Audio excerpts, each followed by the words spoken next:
Hello, my name is Jonathan Rockford.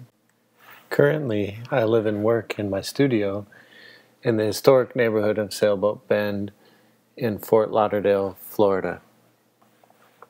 I was born in Minnesota, but grew up all over the United States.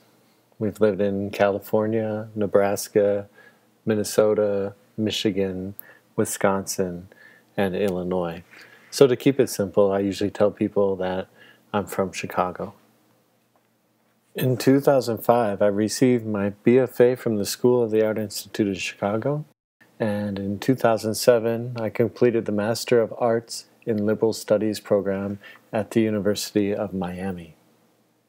The first art museum experience that I remember having, I went to two different museums and saw two very different kinds of work, and both kinds had a profound impact on me. I saw sculptures from the Baroque, and I saw contemporary art, particularly works by Klaus Oldenburg. And when I think back, those influences still carry through in the work that I'm making today. The title of this show is Preserving the Void. In this exhibition, I'm working with a number of elements. I'm working with volume and space, and I'm working with the ideas of memory and time. Many of the pieces in this show are constructed from VHS tape. When I think about VHS cassette tape, I think about a continuous linear line, not just a line, but a timeline. But when we think about what's on those types of timelines, when we watch TV shows or movies, that timeline is often broken or interrupted. You might see flash forwards or flashbacks, close-ups and long shots. So when we think about this continuous line telling a story, we realize that TV and movies are partly so effective because they replicate, well, what happens inside of our mind. We don't necessarily experience time in a continuous line. So many of these sculptures have been created by a looping technique, a basic looping technique known as single stitch crochet. And because of the nature of the material, the mylar of the VHS tape, when it is looped and crumpled up tightly together, it actually holds a sculptural form fairly well.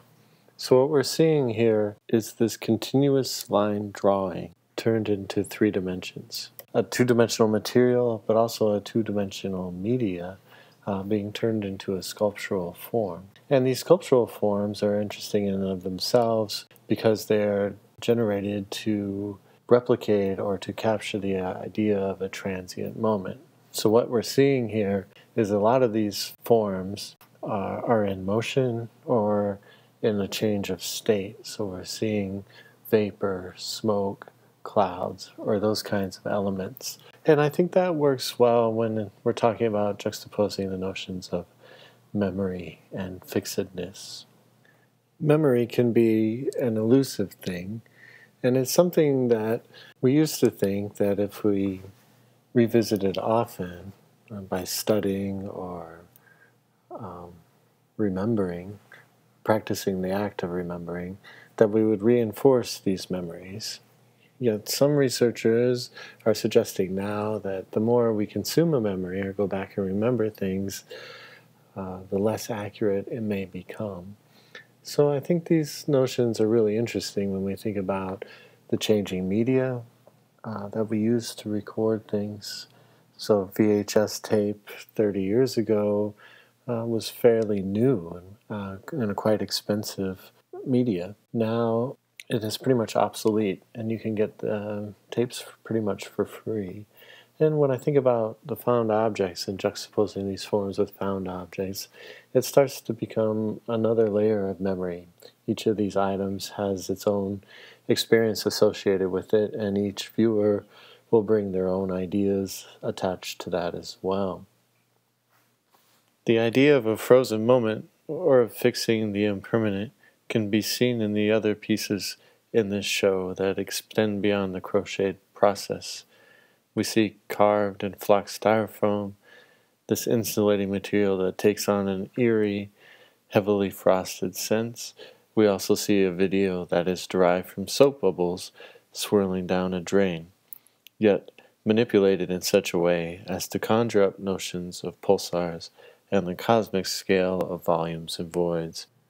Preserving the Void is on exhibition at Hardcore Art Contemporary Space this May 11th through July 6th, 2013, 72 Northwest 25th Street, Miami, Florida.